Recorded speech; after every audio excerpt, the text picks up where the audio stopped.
Hello everyone, आज हम करेंगे क्लास 7 की इंग्लिश एनसीईआरटी हनीकॉम के चैप्टर फर्स्ट 3 क्वेश्चंस की कंप्लीट एक्सरसाइज, जिसमें हम करेंगे question answers, fill in the blanks, match the following, working with text, working with language, speaking and writing, comprehension check. तो आज हम इस चैप्टर की पूरी एक्सरसाइज सॉल्व कर लेंगे। और मैं आप सबको बता दूं कि इस चैप्टर का पार्ट 1 का हिंदी एक्सप्लेनेशन मैं करवा चुकी हूँ, पार्ट 2 का हिंदी एक्सप्लेनेशन भी मैं करवा चुकी हूँ, और पार्ट 1 के खत्म होने के बाद जो कॉम्प्रिहेंशन चेक दे रखा है वो भी करवा चुकी हूँ, साथ में वर्ड मीनिंग्स भी करवा चुकी हूँ। तो अगर आपने वो सारी वीडियोस नहीं देखी हैं तो आप वो तीनों वीडियोस भी मेरे चैनल पर देख सकते हैं। तो चलिए स्टार्ट करते हैं आज की वीडियो के साथ। पहले करते हैं comprehension check. Question, complete the following sentences by adding the appropriate parts of the sentences given in the box. इसमें बता रहे हैं कि ये जो सेंटेंस दे रखे हैं 5, हमें उन्हें कंप्लीट करना है। जो बॉक्स में दिए गए सेंटेंसेस हैं उनमें से सही सेंटेंस इनके साथ जोड़ करके। पहला सेंटेंस है, many wise man answered the Kings question. इसका सही जवाब होगा ये, but their answers were so varied that the king was not satisfied. Many wise men answered the king's question, but their answer were so varied that the king was not satisfied.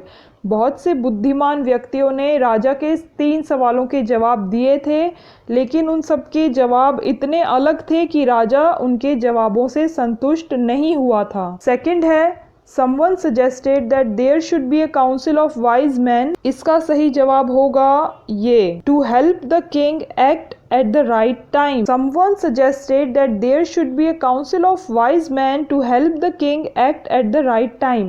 किसी ने ये सुझाव दिया था राजा को कि राजा को एक समिति बना लेनी चाहिए बुद्धिमान लोगों की, जो कि राजा को मदद करेंगी सही समय पर काम करने के लिए। तीसरा है, someone else suggested that the king should have a timetable. इसका जवाब होगा ये, and follow it strictly. Someone else suggested that the king should have a timetable and follow it strictly.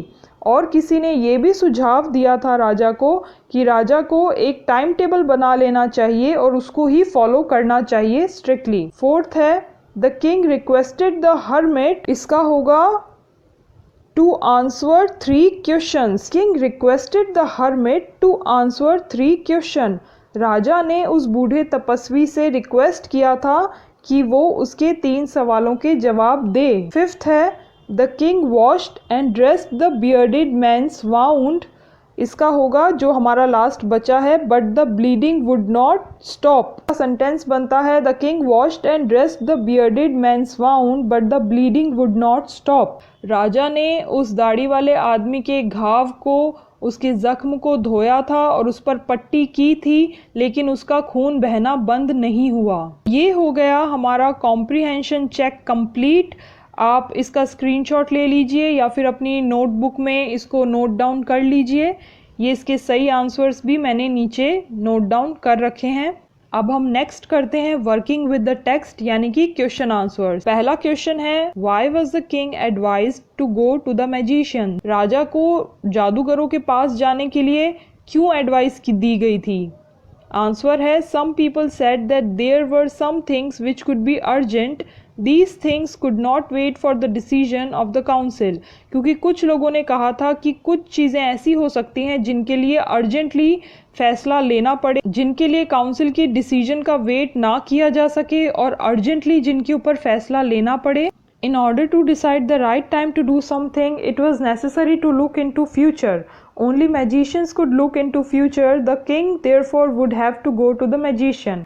तो इस वजह से किसी भी चीज़ का सही समय डिसाइड करने के लिए उसके फ्यूचर में देख पाना बहुत ज़रूरी है, और सिर्फ जादूगर यानी कि मैजिशियन ही ऐसा कर सकते हैं, तो इसलिए राजा को जादूगरों के पास जाना चाहिए। सेकंड क्वेश्चन है, in answer to the second question, Whose advice did the people say would be important to the king? जो दूसरा सवाल था, यानी कि राजा को किन की बात सुननी चाहिए, उसके लिए लोगों ने राजा को क्या सुझाव दिए थे? आंसर है, in answer to the second question, some said that the people most necessary to the king were his counselors. Others said the priest. A few others also chose the doctors, yet the others said that his soldiers were the most necessary. इस सवाल के जवाब में कुछ लोगों ने कहा था कि राजा के लिए उसके काउंसलर्स यानी कि जो काउंसिल यानी कि समिति के जो मेंबर्स थे, जो सलाहकार थे, वो बहुत ज़रूरी हैं, राजा को उनकी बात सुननी चाहिए। कुछ लोगों ने कहा था कि प्रीस्ट यानी कि पंडित और पुजारियों की बात सुननी चाहिए। कुछ लोगों ने कहा था डॉक्टर्स की बात सुननी चाहिए। और कुछ लोगों ने ये भी कहा था कि सैनिक और जो सिपाही, ये जो सैनिक हैं राजा को उनकी बात सुननी चाहिए, उनकी एडवाइस लेनी चाहिए। थर्ड क्वेश्चन है, what suggestion were made in answer to the third question. तीसरे सवाल के जवाब में लोगों ने क्या सजेशन दिए थे?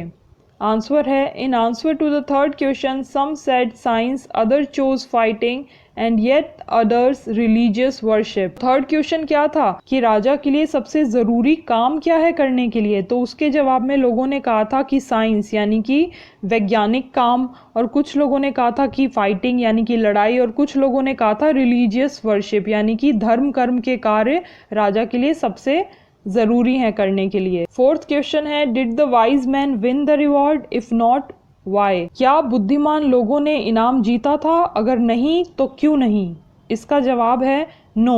The wise man did not win any reward because king got different answer for all the three questions. The king was not satisfied with the answers he got. किसी भी बुद्धिमान व्यक्ति ने कोई भी इनाम नहीं जीता था क्योंकि राजा को सबने तीनों सवालों के अलग अलग जवाब दिए थे, जिससे कि राजा सेटिस्फाइड यानी कि संतुष्ट नहीं हो पाया था, इसलिए राजा ने किसी को भी इनाम नहीं दिया। फिफ्थ है, how did the king and the hermit help the wounded man?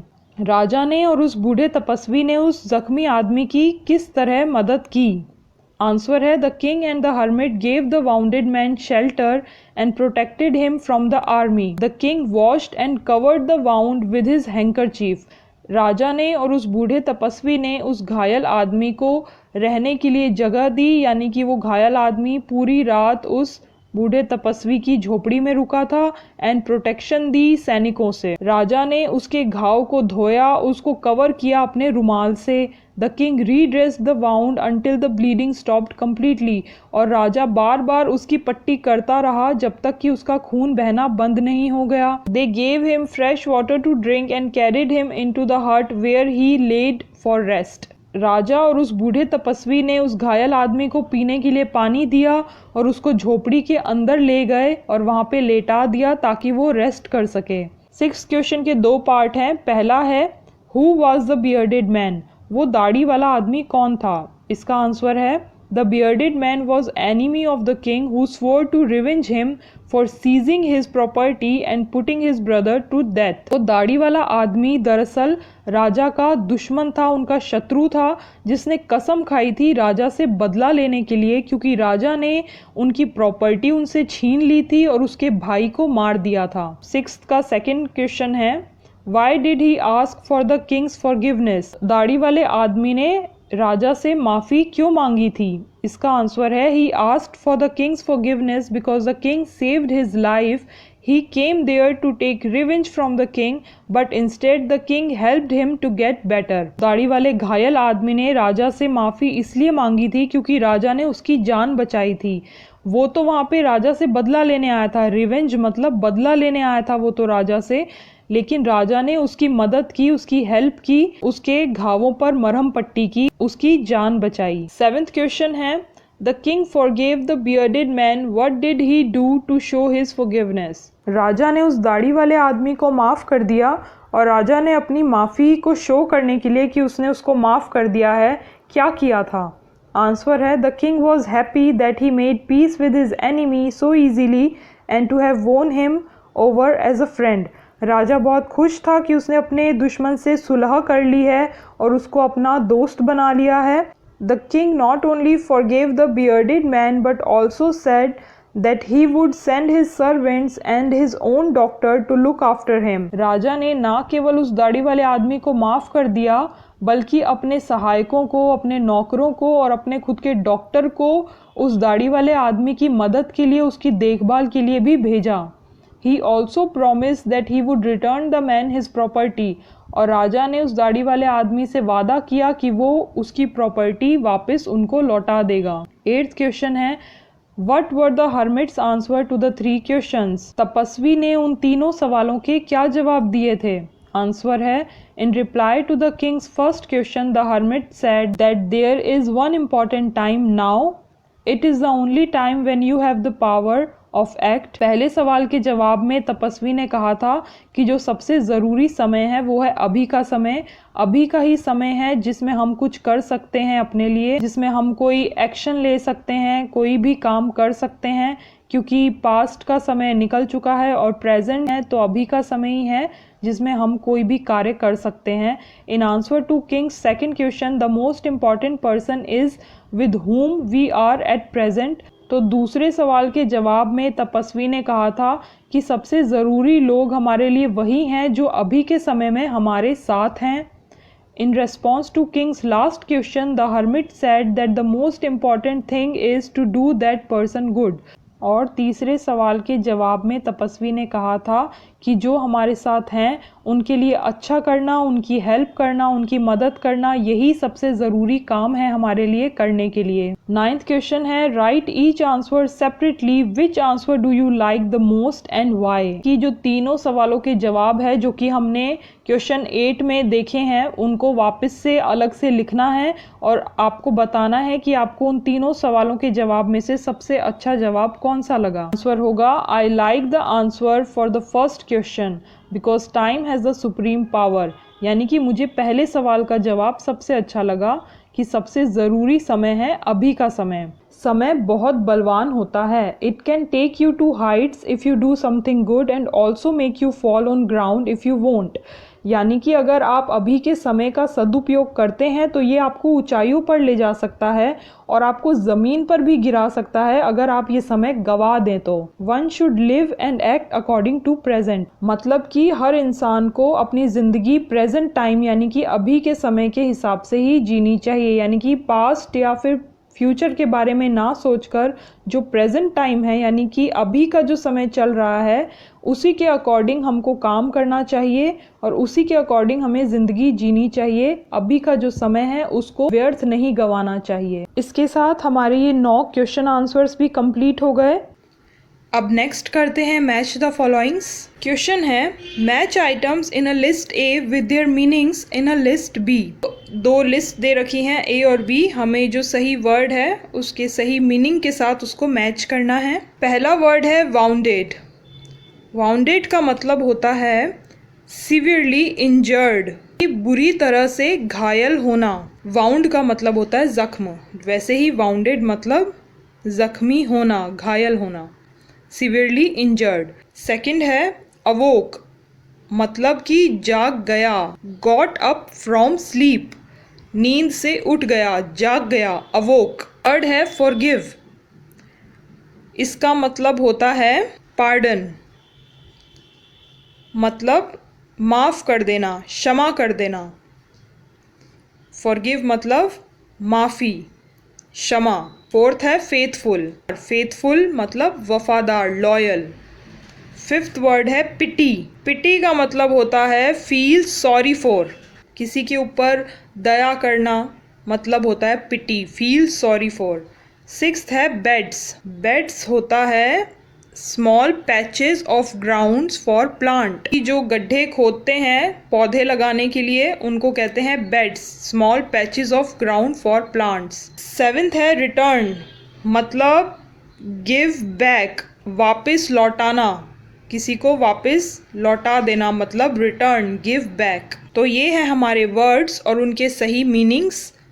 एक बार फिर से रिवाइज करते हैं। वाउंडेड मतलब बुरी तरह से जख्मी, अवोक मतलब जगा हुआ, नींद से जाग गया, फॉरगिव मतलब क्षमा, पार्डन, माफ़ करना, फेथफुल मतलब लॉयल, वफादार, पिटी मतलब फील सॉरी फॉर, दया करना, बेड्स मतलब small patches of ground for plants, पौधे लगाने के लिए छोटे गड्ढे खोदते हैं उनको कहते हैं बेड्स। रिटर्न मतलब गिव बैक, वापस लौटाना।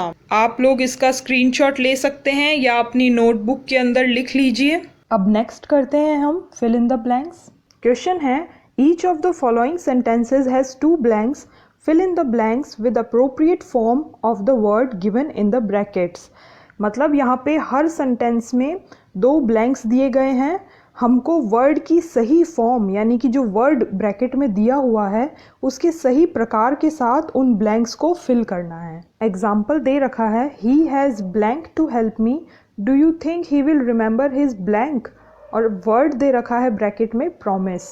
तो इसका आंसर होगा he has promised to help me, do you think he will remember his promise? तो पहले ब्लैंक में ed लग जाएगा, promise का promised हो जाएगा, क्योंकि यहाँ सेंटेंस में हैज़ दे रखा है। इट मीन्स ये प्रेजेंट परफेक्ट टेंस है जिसमें हैज़ हैव के साथ हमेशा वर्ब की थर्ड फॉर्म यूज़ होगी, इसलिए प्रॉमिस का प्रॉमिस्ड हो जाएगा। और सेकंड ब्लैंक में प्रॉमिस का प्रॉमिस ही रहेगा क्योंकि ये फ्यूचर इनडेफिनेट टेंस है जिसमें विल शैल जो हेल्पिंग वर्ब होती हैं उसके साथ में हमेशा वर्ब की फर्स्ट फॉर्म आती है, तो इसलिए प्रॉमिस का प्रॉमिस ही रहेगा।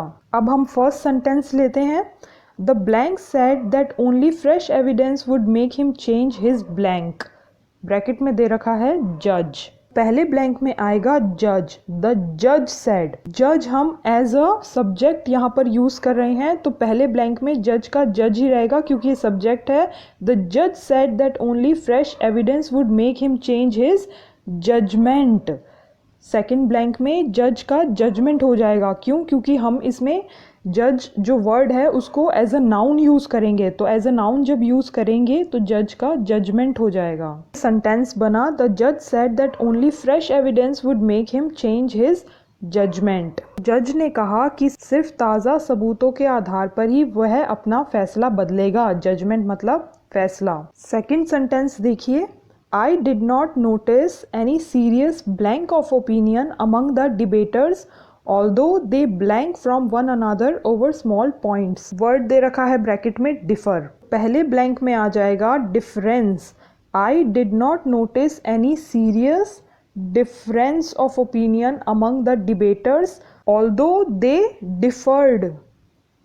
differed from one another over small points. पहले वाले में डिफर का डिफरेंस आ जाएगा, I did not notice any serious difference of opinion, और सेकंड में आ जाएगा although they deferred. Second blank में वर्ब की सेकंड फॉर्म यूज होएगी क्योंकि ये पास्ट टेंस में चल रहा है। देखिए पहले आई डिड नॉट यूज किया हुआ है, यानी कि ये पास्ट सिंपल का सेंटेंस है जिसकी वजह से डिफर का डिफर्ड हो जाएगा सेकंड ब्लैंक के अंदर। तो ये सेंटेंस हुआ हमारा, I did not notice any serious difference of opinion among the debtors, मतलब कि मैंने कोई गंभीर अंतर नोटिस नहीं किया डिबेटर्स के विचारों में। डिबेटर्स कौन होते हैं? जो डिबेट करते हैं, जो वाद विवाद करते हैं, उनको डिबेटर्स कहते हैं। तो मतलब मैंने कोई ज़्यादा गंभीर सीरियस अंतर, डिफरेंस मतलब अंतर, कोई सीरियस यानी गंभीर अंतर नोटिस नहीं किया डिबेटर्स के विचारों में। ओपिनियन मतलब विचार।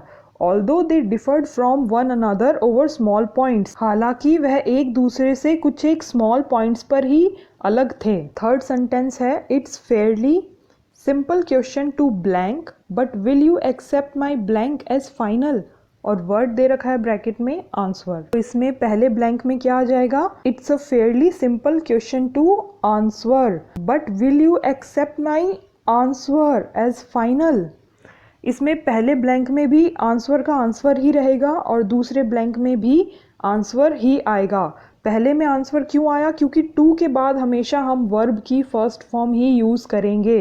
तो इस सेंटेंस का मतलब बना, it's a fairly simple question to answer, ये बहुत ही आसान सवाल है जवाब देने के लिए। But will you accept my answer as final, पर क्या आप मेरे जवाब को अंतिम रूप में स्वीकार करेंगे? फोर्थ सेंटेंस है, it is not blank that blank should always be the mother of invention. Bracket में वर्ड है नेसेसरी, तो पहले ब्लैंक में आ जाएगा, it is not necessary that necessity should always be the mother of invention. पहले blank में हम necessary as an adjective use करेंगे। इट इज नॉट नेसेसरी, यहाँ पे नेसेसरी एज एडजेक्टिव यूज हुआ है। एंड देन सेकंड ब्लैंक में हम नेसेसरी का क्या कर देंगे? नेसेसिटी। तो नेसेसिटी क्या हुआ? As a noun. तो तो सेकंड ब्लैंक में नेसेसरी को एज अ नाउन हमने नेसेसिटी बना करके यूज़ किया है। तो ये सेंटेंस क्या बना? It is not necessary that necessity should always be the mother of invention. यह ज़रूरी नहीं है कि नेसेसिटी मतलब आवश्यकता, कि आवश्यकता ही हमेशा आविष्कार की जननी हो। फिफ्थ सेंटेंस है hermits are blank man, how they acquire their blank no one can tell. Bracket में वर्ड दे रखा है wise.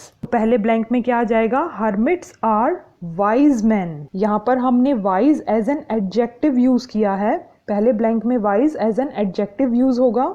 How they acquire their wisdom no one can tell. और यहाँ पर हमने वाइज का विजडम कर दिया। यहाँ पे हम विजडम यानी कि एज अ नाउन, वाइज को एज अ नाउन विजडम बना करके यूज कर रहे हैं। विजडम क्या है वर्ड? ये एक नाउन है। तो सेंटेंस क्या बना हमारा?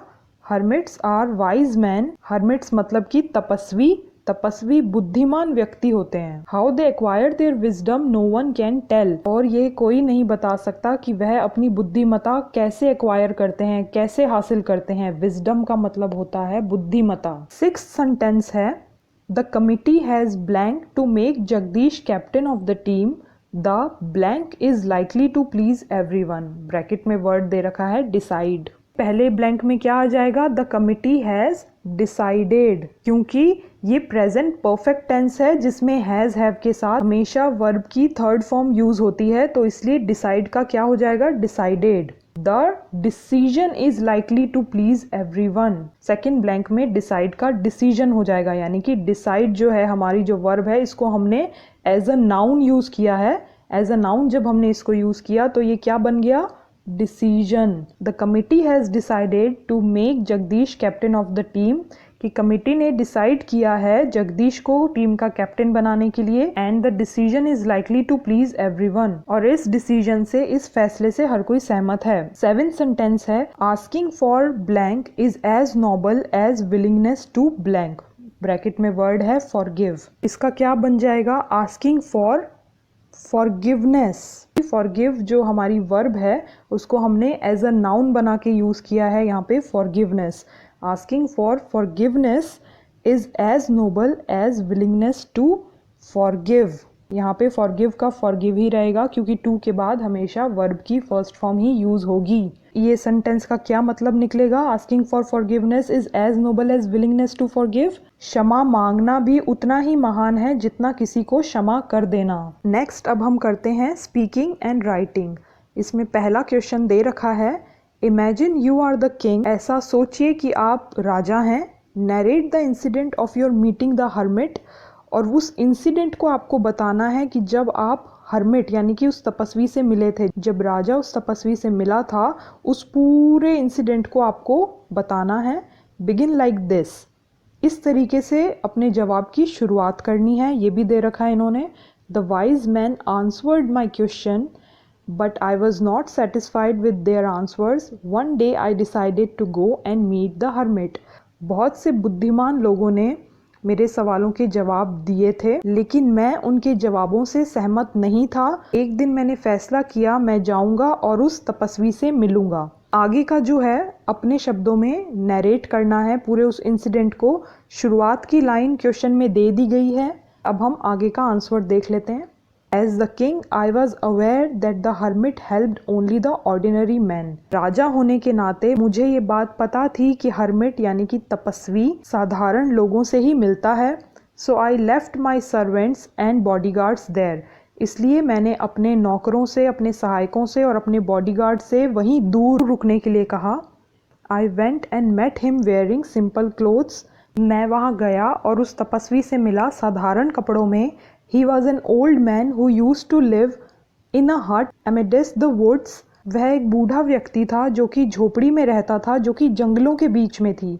He was digging the ground in front of his hut when I went there. तपस्वी अपनी झोपड़ी के आगे जमीन में गड्ढे खोद रहा था जब मैं वहाँ उससे मिलने गया।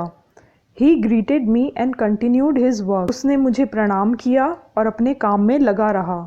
I told him the purpose of my visit, but still he kept on digging the ground.